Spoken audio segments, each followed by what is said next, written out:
노화를 지연시키는 비결은 더하기가 아닌 덜어내기다. 번뇌와 스트레스는 물론이고 우리를 현혹하는 건강식품과 보조기구 등도 늘리는 것보다 줄이는 것이 내 몸에 득이 될 수 있다. 장기적인 불편을 고려하지 않고 단기적인 편안함을 추구하는 가치관을 바꾸면 소비를 부추기는 자극에도 무뎌진다. 더 높은 안목과 넓은 시각으로 내재 역량을 키우면 사람의 불안과 번뇌를 부추기는 자본주의 사회에서 스스로를 굳건히 지킬 수 있게 된다. 이 책을 통해 당신이 자본주의의 수동적 객체에서 능동적 주체로 바뀌길 바란다. 급변하는 사회에서 나를 지키는 최소한의 성벽과 해자를 만드는 것은 부유하고 행복한 미래를 살아갈 가능성을 더욱 높이는 일이다. 안녕하세요. 따뜻한 책 한 잔입니다. 오늘 여러분에게 읽어드릴 책은 당신도 느리게 나이 들 수 있습니다. 지은이 정희원, 발행 더 퀘스트입니다. 당신의 삶이 노화의 속도를 결정한다. 피할 수는 없지만 늦출 수는 있다.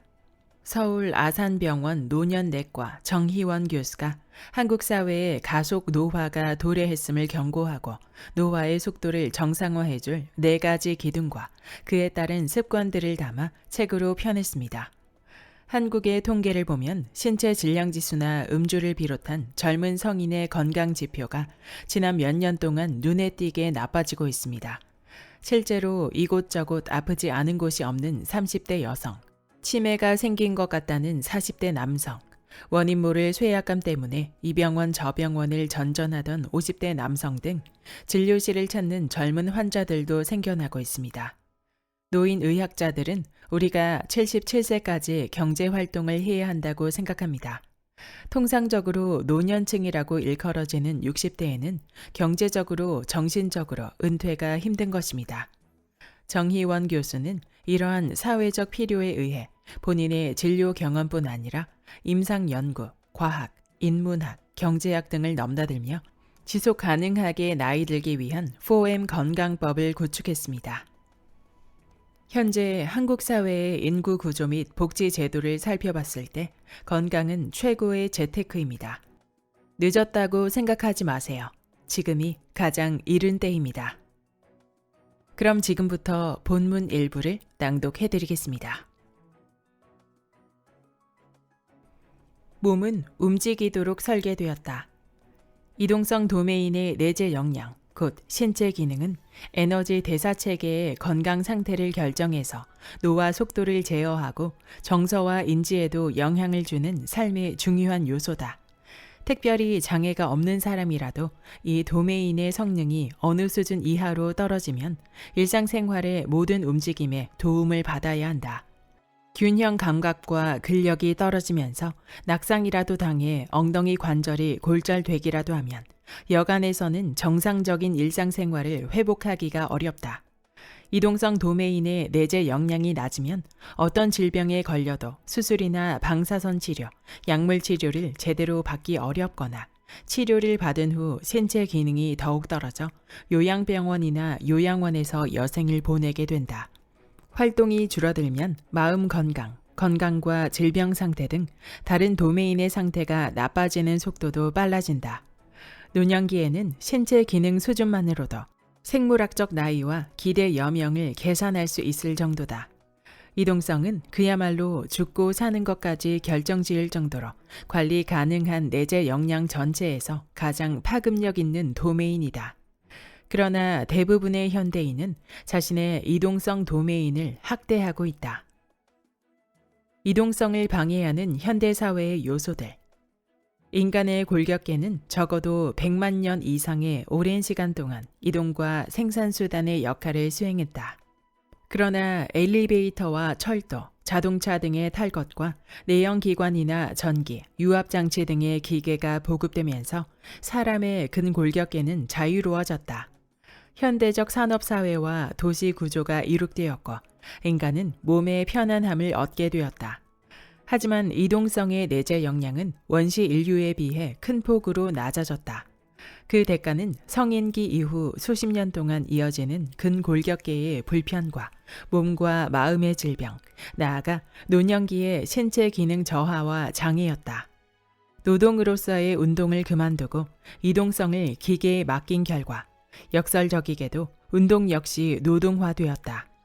헬스장에 갈 때마다 묘하다고 생각한다. 하루 종일 의자에 앉아서 업무를 보거나 여가를 즐기다가 엘리베이터를 타고 운동하러 온 사람들이 트레드밀 위를 헉헉대며 걷고 있다. 이러한 모습에 현대사회 구조의 모순성이 녹아들어 있다. 편리하게 이동하기 위해 자동차나 엘리베이터 같은 이동수단을 이용하면서 탄소 발자국을 늘리고서는 모자란 운동량을 채우겠다고 전력을 많이 사용하는 트레드밀을 가동한다. 이러한 기묘한 관계는 불필요한 회의 때문에 발생한 과중한 업무 부담을 줄이기 위해 연이어 대책회의를 여는 관료제 사회의 모습과 비슷하다. 단 하나의 원칙, 운동과 이동을 분리하지 말 것. 지금까지의 내용을 요약하면 첫째, 우리 몸은 생각보다 더 많이 움직이도록 설계되어 있다. 하루 20km를 걷고 뛰는 정도까지는 끄떡없다. 뛰면 무릎 연골이 닳아서 없어진다는 이야기를 많이 한다. 물론 적절한 근골격계 내재 역량을 갖추지 않고 몸이 가분수 상태에서 견딜 수 없는 부하가 걸리면 관절이 손상된다. 하지만 근골격계의 내재 역량을 갖춘 상태에서 올바른 자세로 적절하게 달리면 오히려 무릎 주변의 근육과 인대가 강화되면서 장기적으로는 관절의 마모 속도를 늦출 수 있다. 둘째, 더 편하려고 안간 힘을 쓸수록 예컨대 더 비싼 의자를 사서 오래 앉아 있거나 가까운 곳도 차량을 타고 이동하려고 할수록 미래에 더 많은 고통을 얻는다. 사실 매우 비싼 의자를 직원들에게 제공하는 기업의 의도는 건전하지 않다. 몸이 망가질지언정 비싸고 편안한 의자에 더 오래 앉아 일을 더 열심히 하라는 뜻이기 때문이다. 이 두 가지를 뒤집으면 단 하나의 원칙으로 이동성 도메인의 내재 역량을 보존하면서 지속적이고 장기적인 편안함을 얻기 위한 습관을 만들어낼 수 있다. 운동과 이동을 굳이 분리하지 않으면 된다. 이렇게 만들어진 이동성 습관은 사회적, 환경적으로도 지속 가능하다. 사람의 근골격계는 내구성과 성능이 좋은 교통기관으로 설계됐다. 애초에 설계된 보폭과 걷는 속도에 따르면 사람은 1km를 10분 이내에 걸을 수 있고 1km를 가는데 빠른 걸음으로 7, 8분이면 충분하다. 이 정도의 성능이면 서울 시내의 웬만한 도로에서 2km 이내는 버스나 승용차를 타고 이동하는 것보다 걸어서 움직이는 것이 더 빠르다. 10층 이하는 걸어서 오르내려도 힘들지 않다. 사람마다 그리고 업무 환경에 따라 다르겠지만 수평과 수직 이동의 기본값을 근육 사용하기로 만들면 하루에 수백 킬로칼로리를 더 소모할 수 있다. 엘리베이터를 최소한으로 이용하고 수평 이동에는 보행을 최대한 활용할 때 스마트워치로 자신의 활동을 계산해보면 이것만으로도 하루 400에서 500킬로칼로리를 소모한다. 굳이 헬스장에 가서 트레드밀을 걷지 않아도 된다. 하지만 전혀 몸을 쓰지 않던 사람들은 이동수단으로 몸을 사용하기 위한 내재 역량 자체가 형성되어 있지 않을 수도 있다. 이런 경우에도 조금씩 습관을 바꿔 나가면 점진적으로 성능을 개선할 수 있다. 걸을 때는 스마트폰을 사용하지 않는 것이 좋다.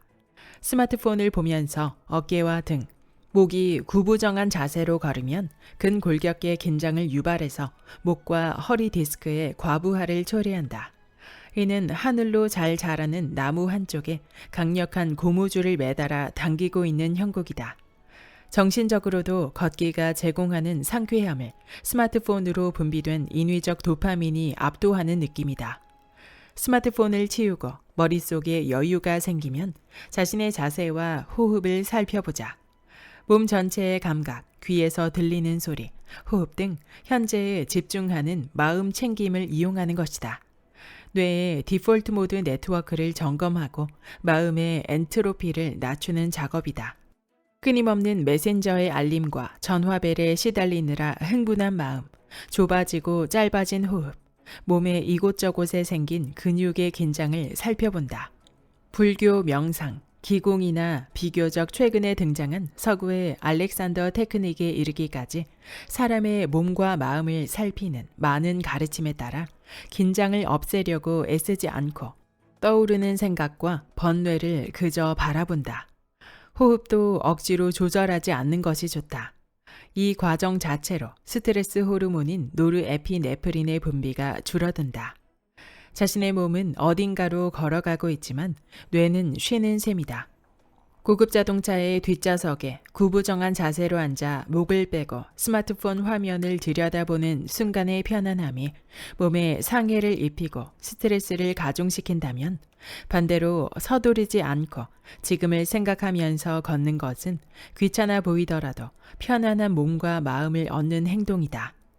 걸을 때 사용하는 넓적다리와 몸통 근육들이 포도당을 흡수할 통로를 열어주기 때문에 섭취한 음식이 근육을 만드는 데 쓰이고 혈당 변동폭이 줄어들어 업무의 집중력을 높일 수 있다. 노화의 재설계, 습관부터 시작하자. 미혼인 30대 후반의 IT 개발자 A는 장시간의 근무로 지친 상태에서 매일 퇴근하면 맥주를 두세 캔 정도 마시고 자는 습관이 있었다. 회사가 성장하고 업무에 필요한 역량과 책임이 점점 무거워지면서 스트레스가 늘고 있었고 퇴근 후 맥주를 마시는 습관은 A에게 유일한 스트레스 해소 수단이 되었다. 코로나19로 사람들과의 모임이 줄어들자 혼자서 마시는 술의 양이 점점 늘면서 문제는 시작되었다. 업무 의욕이 떨어지고 실수가 잦아졌으며 스트레스는 늘어갔다. 그때마다 퇴근 후에 시원한 혼술은 더 공고한 습관으로 자리 잡았다. 어느 순간 자기 효능감마저 떨어지면서 우울감이 심해지는 번아웃이 찾아왔다. 이러다가는 큰일 나겠다는 친구의 권유로 A는 나의 진료실을 찾아왔다. 혈압과 요산, 고지혈증 수치가 모두 엉망진창이었다. 가속 노화 사이클이 활발하게 돌아가면서 몸을 망가뜨리는 것이 분명했다. 그런 그가 지난 2년 동안 유지해온 퇴근 후 음주 습관을 단 하루 만에 버리는 데 성공했다. 스트레스와 질이 낮은 수면, 장기간의 좋지 않은 식습관과 알코올 섭취 때문에 위험할 만큼 높아졌던 혈압도 점점 정상화되었다. 몇 주가 지나면서 집중력과 업무 효율성도 스스로 느낄 만큼 개선되었고 자기 효능감도 회복했다. 이러한 변화는 선순환을 일으켜 그는 이전에는 생각지도 않던 운동을 하기 시작했다. 의사들조차 생활 습관을 개선하기가 어렵다고 이야기한다. 술이나 당분을 끊고 운동을 꾸준히 하는 등 습관을 바꾸는 일은 애초에 사람에게 기대하기 어려우니까 질병이 생기면 약을 쓸 수밖에 없다고 생각한다. 그렇다면 A는 어떻게 하루 만에 오랫동안 고착화된 습관을 바꿀 수 있었을까? 잘못된 습관을 강화하는 보상부터 파악하라. 먼저 자각해야 한다. 현재 겪고 있는 문제와 이를 해결하지 않았을 때 예상되는 결과, 그리고 해결했을 때 개선되는 점을 구체적이고 현실적으로 깨달아야 그동안 살아온 관성을 이기고 삶의 방향을 전환할 수 있다. A는 혈압이나 혈액 검사 수치의 의미를 명확하게 이해했고 생활 습관이 가져오는 가속 노화 사이클에 관한 설명을 들었다. 그 결과 현재의 음주 습관을 개선해야 자기 효능감을 높이고 정신적, 신체적 기능을 모두 향상시킬 수 있겠다는 태도가 형성되었다. 그 다음에는 나쁜 습관 회로를 없애고 좋은 습관 회로를 만들어야 한다. 사람의 뇌에는 중독 회로와는 별도로 습관 회로가 있다. 이 습관 회로는 단순화하면 신호, 회로 작동, 행동, 목표, 보상으로 구성된다. 집에 들어서자마자 맥주를 마시는 습관을 예로 들면 신호에는 직장과 퇴근길의 스트레스, 퇴근길에 접하는 맥주 광고, 6시를 알리는 시계바늘, 저녁 시간의 배고픔과 목마름 등이 모두 포함된다. 이 신호에 따라 냉장고에서 맥주를 꺼내 마시면 도파민과 엔도르핀이 분비된다. 사람은 갈증이 있을 때 수분을 섭취하는 것만으로도 보상을 느끼는데 이 보상이 알코올이 주는 보상과 합쳐져 더 큰 만족감을 얻게 된다. 이렇게 해서 퇴근 후에 맥주 한 잔은 강력한 습관 회로로 자리 잡는다. 습관 회로가 유지될 만큼의 목표나 보상이라는 연료를 제거하면 습관은 버릴 수 있다. 회로는 사람마다 다르게 구성되기 때문에 스스로 생각과 행동을 쪼개어 분석해야 한다. A에게는 구체적으로 긴 시간 일을 한 후에 맥주를 마시고 바로 쓰러져 잔다라는 목표가 있었다. 이렇게 자고 나면 다음날 일찍 일어나서 일할 수 있다는 믿음이 있었다. 그러나 술을 마시고 잠들면 수면 구조가 정상적으로 지속되지 않고 마디마디 끊어지면서 적절한 렘 수면이 이루어지지 않아 다음날 인지 기능과 업무 효율은 더 떨어진다. 가장 주요한 습관 회로의 원동력을 파악했으면 이를 이용해서 이 회로를 명확하게 약화시킬 수 있다. A에게 알코올 금단 증세를 줄이는 약물을 집에 도착하기 전에 소량 복용하도록 했고 집에 도착해서는 잠시 쉬다가 바로 잠자리에 들게 했다. 이렇게 술 없이 처음 며칠을 지내는 데 성공하면 저녁 시간을 채울 더 나은 활동들을 구상하고 실천하면서 약의 복용량을 점점 줄여나갈 수 있다. 불편한 것을 편안하게 좋은 습관을 만드는 과정. 많은 사람이 좋은 습관 만들기는 아예 포기하고 직장이나 가정에서 강제로 부과되는 의무들만 가까스로 해내는 것 같다. 근감소증을 앓고 있는 환자들조차 근력 운동은 너무 귀찮고 하기 싫다고 이야기하는 경우가 많다. 어떤 신체 활동을 하는지 물어보면 대부분 그냥 하루에 30분에서 1시간 정도 걸어요 라고 대답한다. 특히 여성들은 젊더라도 근육에 신경을 쓰지 않는다. 오히려 체중이 늘거나 다리가 두꺼워진다고 걱정하면서 근육이 빠지는 방향으로 생활 습관을 설계해 장기간 유지한다.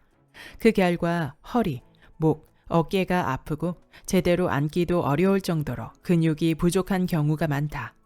그대로 두면 나중에는 걷기조차 힘들 만큼 근육이 노쇠한 상태로 오랫동안 살아가야 한다. 노년내과 의사 눈에는 지금의 생활 습관을 앞으로 10년, 20년 이어갔을 때의 척추 상태가 선하다. 신체 기능이 자신의 몸의 중요한 요소라고 자각하는 것이 시작이다. 신체 기능이 좋으면 삶에 큰 스트레스도 견뎌낼 역량이 생긴다. 만약 신체 기능에 문제가 생기면 그 자체로 일상생활이 어려워지는 것은 물론 평소에 중요하게 생각하는 삶의 다른 요소들에서 악순환을 만들어낼 수 있다고 자각해야 한다. 심하게 아파보기 전에는 아무리 이야기해도 잘 깨닫지 못하는 것이 사람의 본성이기는 하다. 이 책을 읽으면서 어떤 부분을 챙겨야 오랫동안 건강하고 편안하게 살 수 있는지 깨닫기를 바란다. 그 다음에는 습관 회로를 만들어야 한다. 운동을 아주 높은 우선순위로 두고 지속 가능한 습관으로 만드는 방법을 설계해야 한다. 퇴근하고 집에 가면 피곤해 죽을 것 같아서 누워서 유튜브를 보다가 잠드는 습관이 형성되어 있는 경우가 많다. 이러한 습관이 고착화되면 체력이 점점 떨어지고 몸에는 딱딱한 관절과 지방 조직만 남는다. 반대로 조금이라도 제대로 된 운동을 습관으로 만들면 선순환이 싹트기 시작한다. 하루 15분에서 20분이라도 스마트폰 달력 앱에 일정을 등록하고 간단한 맨몸 운동이라도 시작해야 한다. 홈 트레이닝이 잘 안 되는 이유는 집이라는 장소가 집에서 누워서 유튜브를 보다가 잠드는 습관 회로의 환경적 신호이기 때문이다. 이런 경우에는 바로 운동을 할 수 있게 방의 환경을 약간 바꾸면 도움이 된다. 저녁에 지친 상태에서는 자아가 고갈되어 운동할 수 있게 이성이 힘써줄 것을 기대하기 어려울 수 있으므로 직장에서 점심시간을 활용하는 것도 방법이다. 이마저도 도저히 불가능한 상황이면 몸 상태를 회복하기 위해 휴가라도 써서 단기간 집중적으로 재활해야 할 수도 있다.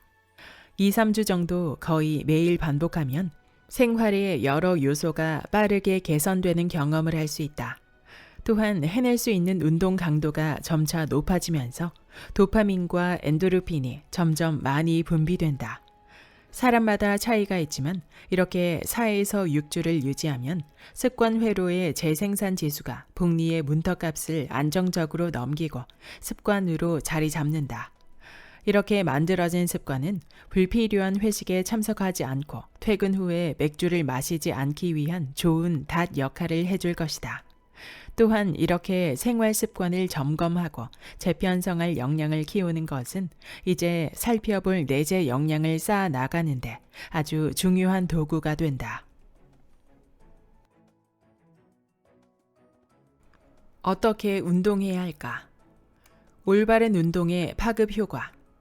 근력 운동은 무척 저평가되어 있다. 여러 매체에서 비교적 덜 강조하고 따분하고 아플 것 같아 보이기 때문에 많은 사람이 웬만해서는 근력 운동을 하지 않는다. 중년 이후에는 주변에 부상당한 사람들 이야기를 들으면서 잘못 운동하면 몸이 망가진다는 선입견을 갖는다. 젊은 여성들의 경우 오히려 체성분이 근육 위주가 되면 하체가 더 보기 좋아지는데도 다리가 굵어질 것 같다는 잘못된 생각 때문에 근육이 늘어나는 것을 두려워한다. 비만이 만연한 미국에서 많은 연구와 통상적인 운동 지침이 나오기 때문에 미국 실정에 맞춰 살 빼는 방향으로 운동을 권고하는 것도 영향이 있다. 이런 잘못된 통념들에 가속 노화 생활 습관이 더해지니 전 국민이 근감소증을 향해 다름질 치고 있다. 한국인은 비만이라도 표준 체중과 체형에 가깝다. 그중 특히 젊은 여성 중에는 체중은 정상이지만 근육이 압도적으로 부족해 모든 에너지가 피하와 내장지방, 지방간과 근내지방을 만들어버리는 경우가 흔하다. 따라서 한국에서는 근력 운동을 강조해야 한다. 강도가 아주 높지는 않더라도 매일 근력 운동을 반복하면 지연 발생 근육통도 줄어든다.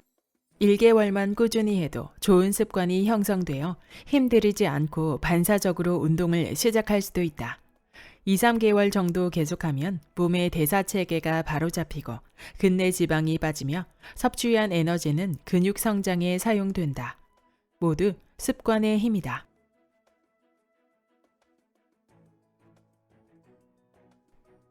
건강한 노년은 세상의 욕망에서 자유롭다. 끊임없는 비교는 미래의 자기를 위협한다. 자아는 남과 자신을 비교하게 만든다. 나라는 어떤 고정된 실체가 있다고 생각해서 나와 내 것에 집착하는 마음을 만든다. 이 마음에서 불교가 인간의 고통을 만드는 3가지 근원으로 꼽는 탐욕, 분노, 어리석음의 3독이 나온다. 삼독의 악순환은 자아의 욕심이 채워질 수 있다고 오해하는 어리석음에서 시작된다. 뇌의 보상회로가 가진 생물학적 특성을 자각하지 못하고 구멍이 점점 커지는 밑빠진 독에 물을 가득 채우겠다고 마음먹는 것이다. 이러한 어리석음이 밑빠진 독에 쏟아 넣을 수 있는 모든 것에 대한 탐욕을 만들어낸다. 돈, 음식, 술, 마약, 물건, 성적 쾌락, 인기와 명성 등 도파민을 분비시키는 온갖 것들을 갈구한다. 이 과정에서 뜻대로 되지 않거나 인위적으로 잠깐 늘어났던 도파민 분비가 다시 줄어들기 시작하면 노르에피네프린과 코르티솔이 만들어내는 분노가 타오른다. 관련된 연구들에서는 이렇게 도파민에 중독되는 현상이 전두엽 기능을 포함한 인지 기능을 떨어뜨린다는 결과를 보인다. 판단력이 더 나빠지며 더 어리석은 삶을 살아가게 되는 삼독의 악순환이다. 자아에 대한 집착, 가래가 커지면 자아는 자기와 다른 사람, 이 세상 모두를 객체로 만들어버린다. 이렇게 자아가 다른 사람과 살아있는 동식물을 객체화하는 현상은 약탈, 학대, 살육, 전쟁 등 세상의 모든 끔찍한 일이 벌어질 수 있는 원동력이 된다. 불교에서는 삼독 등 나쁜 의도에 기반한 말과 행동이 언젠가는 나쁜 결과로 돌아온다고 설명한다. 그 중에 하나가 바로 가속 노화다. 번뇌의 악순환을 내버려 두면 그 업보로 미래의 자기가 위협받는다. 가속 노화에 빠진 삶은 더 오랜 기간 고통을 경험하도록 자기를 빚어간다. 고요한 마음을 되찾아주는 세 가지 해독제. 삼독의 악순환은 세 가지 방법으로 제어할 수 있다. 첫째, 고정된 실체로서 자아가 있다고 착각하는 어리석음에서 벗어나야 한다. 자아의 욕심은 완전히 충족시킬 수 없다는 것을 깨닫고 도파민에 밑빠진 독을 바라볼 수 있어야 한다. 그러기 위해서 비교가 자아를 끝없이 자극한다는 사실을 이해해야 한다. 탐욕, 분노, 어리석음의 삼독은 사람들의 행동을 조작하고 돈을 버는 현대의 소비 자본주의를 구성하는 장치다. SNS를 포함한 플랫폼 자본주의의 모든 기제는 사람의 이 근본 심리를 이용한다. 이 책에서 서술한 사람의 뇌구조를 폭넓게 이해하면 4M을 해치는 여러 가지 요소들에 대해 보다 명확하게 자각할 수 있다. 이러한 자각을 통해 자아 강화와 비참함의 악순환을 탈출하라. 둘째, 마음 챙김을 통해 번뇌, 즉 탐욕과 분노에서 벗어나야 한다. 백세 철학자 김형석 교수가 건강한 노년의 특징을 욕심 없고 화를 안 내는 것이라고 이야기한 것과도 일맥상통한다. 자아에 대한 생각은 하지 않으려고 애써도 없어지지 않는다. 화도 억지로 참는다고 참아지지 않는다. 하지만 마음 챙김 상태가 되면 자아의 불꽃은 점차 사그라든다. 마음 챙김을 늘 신경 쓰면 상황을 보다 객관적으로 바라볼 수 있게 된다. 어떤 자극이 자신의 머릿속에 들어와 화를 만들어내는 과정을 살펴볼 능력이 생긴다. 분노 회로에 시동을 걸어야 할지 말아야 할지 멈춰 서서 숙고할 능력이 길러지는 것이다. 결과적으로 불필요한 분노나 스트레스를 느끼지 않게 된다. 셋째, 가속 노화 사이클을 구성하는 요소를 삶에서 덜어내야 한다. 가속 노화에 빠진 삶은 어리석음과 분노를 강화한다. 그래서 불교가 탄생하던 시대에는 살생, 도둑질, 삿된 음행, 거짓말, 음주를 하지 말라고 했지만 현대사회에서는 하지 말아야 할 것들이 훨씬 더 많아졌고 지켜야 할 생활 습관이 훨씬 다양해졌다. 4M의 내재 역량을 유지하기 위한 모든 생활 습관을 지켜야 한다. 번뇌의 씨앗이 혹여나 산불을 만들더라도 이런 삶의 방식을 굳건히 하면 적어도 그 산불이 마을의 집을 태워버리는 것은 막을 수 있다.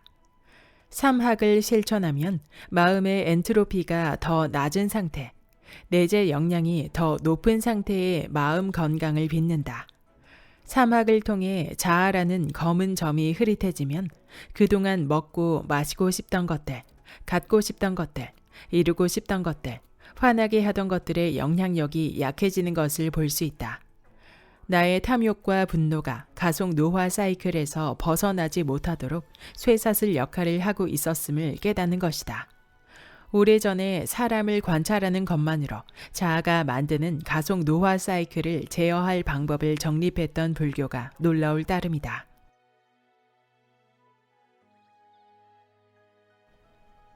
백세 시대, 돈은 필요하다. 우리가 아무리 건강관리에 힘쓰고 역량 포트폴리오를 적절히 개발한다 해도 언젠가는 질병과 노쇠를 겪게 되며 결국 상당 기간은 돌봄이 필요한 삶을 살 수밖에 없다. 통계적으로 외상이나 중대한 질병 때문에 며칠만 앓고 사망하는 사람은 전체 사망자의 4분의 1에 불과하기 때문이다.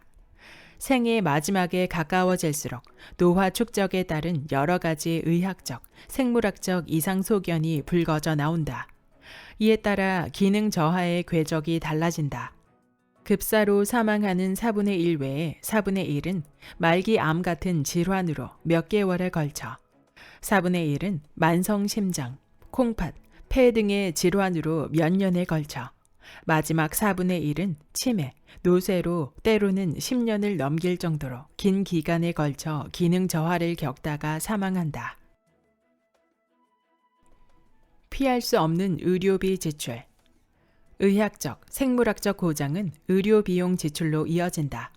사람은 생의 마지막 1년 동안 평생 지출하는 의료비의 20%를 사용한다. 돌봄 역시 돈이 많이 든다. 시장 경제사회에서 사람의 모든 기본 욕구는 돈으로 충족된다. 돈은 4M의 안정을 유지하기 위해서 반드시 필요하다. 완전 자급을 하지 않는 한 돈이 없으면 아무것도 할 수가 없다. 완전 자급을 해도 자원을 생산할 땅이 필요하다. 보편적 기본소득을 비롯한 완전한 복지 제도가 제공되지 않는 한 돈이 없으면 물리적으로 생존이 불가능하다. 2022년 현재 20에서 49세에 해당하는 성인 인구의 대다수는 노년기에 유의미한 공적 이전 소득을 얻지 못할 것으로 예상된다. 노년기에 접어들기 전에 경제적 자산을 어느 정도 축적해 놓아야 하는 이유다. 이런 측면에서 돈 역시 내재 역량을 구성하는 요소로 생각해야 한다. 돈은 실제로 4M과 밀접한 연관성이 있다. 2018년 보건복지부가 발표한 제5차 국민건강증진 종합계획에 따르면 소득 수준이 하위 20%인 국민의 건강수명은 65.2세로 상위 20%의 국민의 건강수명에 비해 8.1세 낮았다.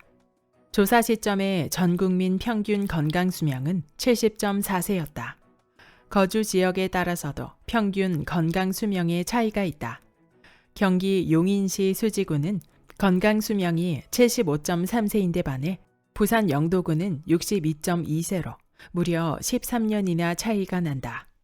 안타깝게도 한국에서 경제적 격차와 연관된 건강수명의 격차는 점점 벌어지는 추세다. 과학기술이 발달하면서 의료나 건강관리를 포함해서 4M의 요소를 관리하고 증진하기 위한 상업, 비상업적 서비스가 늘어나고 있는데 당연히 이 서비스를 받기 위해서는 돈이 필요하다. 그뿐 아니라 자연스러운 생활 습관을 유지하기 위해서도 돈이나 시간의 여유가 필요하기 때문에 이러한 흐름을 완전히 뒤집기는 쉽지 않다. 돈에 관한 왜곡된 생각이 문제다. 돈은 영양분, 운동, 재화와 마찬가지로 가치 중립적이며 도구적인 것으로 이해해야 한다.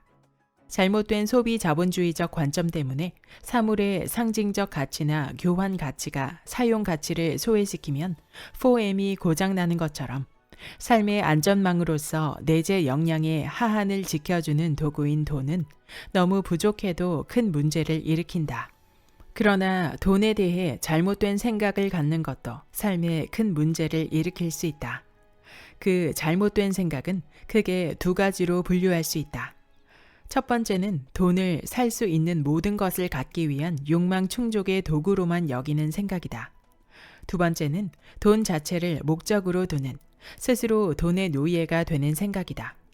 이 두 가지 잘못된 사고방식은 혼재된 경우가 많다.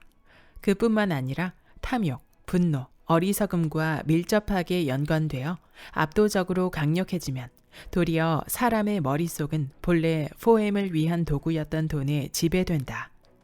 이 때문에 많은 사람이 돈에 대한 불안과 공포, 욕망이 뒤섞인 상태로 돈이 삶의 목표가 되어 4M을 모두 파괴하고 있다. 게다가 이러한 현상을 경험하는 사람들일수록 정작 안정적이고 충분한 내재 역량을 축적하지는 못한 경우가 많다. 마치 대사체계를 이해하지 못한 채 전체 칼로리 섭취량만 억지로 맞추다가 결국에는 비만이 더 심해지는 것과 같다. 일부 유튜버나 연예인은 극히 낮은 확률의 운에 능력이 더해져 큰 소득을 얻는다. 이러한 예외를 제외한다면 많은 부자가 역량 포트폴리오의 건강한 구성과 절제된 생활 습관, 점진적인 투자를 통해 균형 잡힌 자산 포트폴리오를 형성하면서 자연스럽게 부를 형성한다. 반대로 미디어가 조장하는 시기심, 소비 자본주의가 만들어낸 욕심, 남과 비교하는 마음에서 비롯된 공포가 사람의 마음에 스트레스를 주면 장기적으로는 자산 형성을 방해하고 실패하게 만드는 의사결정을 반복하는 경우가 많다. 지금 자신에게 닥친 스트레스가 뇌를 가득 채우고 있으면 장기적 기대 수익률이나 유가증권, 채권 등의 재무적 특성을 이성적으로 판단하기가 어려워지고 수익을 내기가 더 쉽고 빠르고 그럴싸해 보이는 것에 혹하기 쉽다. 부자는 자산 또는 소득의 액수로 정의할 수 없다. 부유함은 소득이나 자산에 비해 상당히 낮은 지출을 유지하고 이 상태가 포엠에 해악을 유발하지 않으면서 지속되는 것을 의미한다.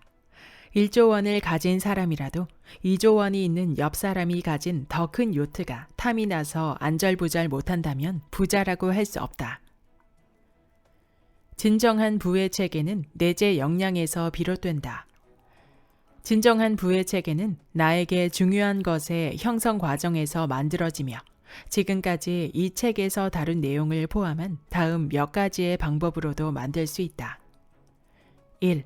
소비 자본주의 사회에서 경험하는 모든 것의 본질적 사용 가치와 부차적이고 불필요한 가치들을 분리하는 안목을 키운다. 2. 역량 포트폴리오를 꾸준히 정비한다. 자신이 몰입할 수 있는 활동들 자체가 삶의 만족감과 보상을 주며 인지 기능과 신체 기능을 유지시킨다. 수입은 이러한 활동에서 부차적으로 발생한다. 혹시 태만이나 과잉이 포엠을 갉아먹지는 않은지 조심스럽게 확인한다. 역량 포트폴리오가 사회 경제적 자본을 서서히 형성할 수 있도록 한다. 3. 생애 주기 관점에서 이동성, 마음 건강, 건강과 질병을 관리한다. 질병을 예방하는 데 가장 적은 돈이 들고 조기에 관리하는 데 약간의 돈이 든다. 하지만 진행된 질병의 결과를 치료하거나 이로 인해 발생한 여러 장기의 기능 이상이나 장애를 회복하는 데는 막대한 돈이 든다. 4. 적절한 방법으로 경제적 자산을 관리한다. 돈의 의미와 역할을 이해한다. 인플레이션 상황에서 자산의 구매력을 유지할 방법을 공부한다. 경제적 자산을 유지하는 것 역시 신체 기능이나 마음 건강에 내재 영향을 쌓는 것과 마찬가지 방법으로 접근해야 한다. 본능을 따르고자 하는 심리적 기제에 유의하라. 많은 사람이 이 책에 나오는 조언을 따르지 못하는 것도 결국은 사람의 기본 심리 때문이다. 흥미롭게도 자산 배분과 장기적 관점에서의 투자 기법, 다면적인 사고 방식을 유지하는 가치 투자자들이 생물학적으로도 장수하는 경우가 많다. 4M 도메인의 균형을 유지하는 것처럼 한쪽으로 치우치지 않는 삶의 방식이 건강하게 오래 사는 결과로 나타나는 것이 아닐까? 이와 같이 나에게 중요한 것에서 돈이 차지하는 역할을 이해하면 점진적으로 경제적 자유에 가까워질 수 있다. 이 책에는 장기적으로 4M의 평온과 안정을 유지하기 위한 밑거름이 되어 줄 것이다.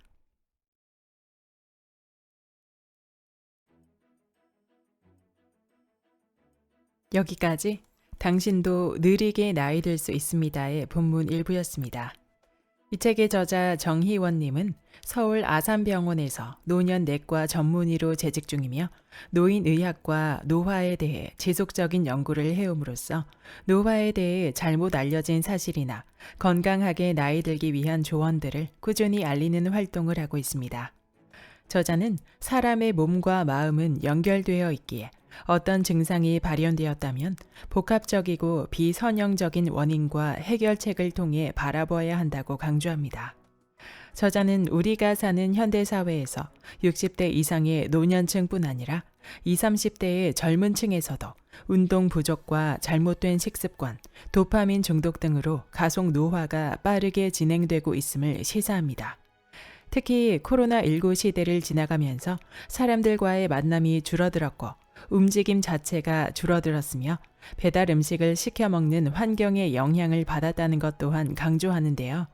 덧붙여 스마트폰을 들여다보는 시간이 더욱 늘어난 우리들은 짧은 영상을 빠르게 넘기며 순간에 강한 자극에 중독되는 도파민 중독에 따라 가속 노화를 진행시키는 뇌의 상태를 만들고 있습니다. 저자는 이러한 습관에 대항해 여러 해결책들을 제시하고 있는데요. 그 해결책은 크게 두 가지입니다. 첫째는 운동을 하는 것입니다. 적어도 하루에 15분에서 20분은 맨몸 운동을 하는 것을 권장하는데요. 그 중에서도 근력 운동을 할 것을 매우 강조하고 있습니다. 3일에 한 번만 근력 운동을 해도 근 손실을 막을 수 있다고 하는데요. 근력 운동을 꾸준히 하면 전신의 내재 역량을 키우게 되면서 소화불량, 변비, 불면증뿐 아니라 우울감, 온몸의 통증까지 개선되는 큰 효과를 내며 자연적으로 삶의 활력이 생기기 때문입니다. 둘째는 마음 챙김과 같은 마음 건강 운동을 하는 것입니다. 마음 챙김 훈련은 가장 기본적으로 자신의 들숨과 날숨에 집중하며 명상을 하는 것인데요. 짧고 강렬한 자극에 노출된 패턴에서 벗어나 일상의 스트레스를 편안하게 해소하고 천천히 자신의 삶을 돌아볼 수 있기에 마음 챙김과 명상을 습관화하는 것은 큰 도움이 되리라 생각됩니다. 저자는 책 속에서 가속 노화를 막고 건강한 노년을 맞이할 수 있는 수많은 조언들을 하고 있는데요. 그 중에서도 가장 눈에 띄었던 조언은 자본주의 사회를 살아가는 우리의 태도에 관한 것이었습니다. 우리는 탐욕, 분노, 어리석은 마음을 이기지 못하고 남과 비교하는 마음을 가지기 쉬운데요. 저자는 소비 자본주의에 휘둘리는 삶을 산다면 소비 자체의 쾌락과 소유함으로써 스스로의 위치를 과시하려는 삶의 패턴에 빠져 채워지지 않는 욕망을 탐하다가 자신을 갉아먹게 될 것이라 경고합니다.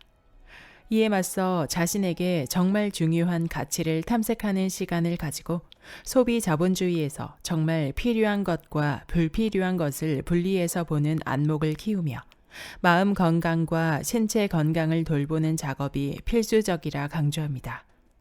또한 돈의 의미와 역할을 이해하고 노후를 안정적으로 살아갈 수 있는 경제적인 자산 관리 또한 꾸준히 해 나갈 필요가 있습니다. 저자가 이야기하는 4가지의 내재 역량, 이동성, 마음 건강, 건강과 질병, 나에게 중요한 것에 대해 깊게 고민하고 생각해 보는 시간이었습니다. 저는 특히 근력 운동에 더욱 신경 쓸 것을 다짐하게 되었습니다. 여러분에게도 뜻깊은 시간이었길 바라며 구독과 좋아요와 댓글은 큰 힘이 됩니다. 다음 영상에서 만나요.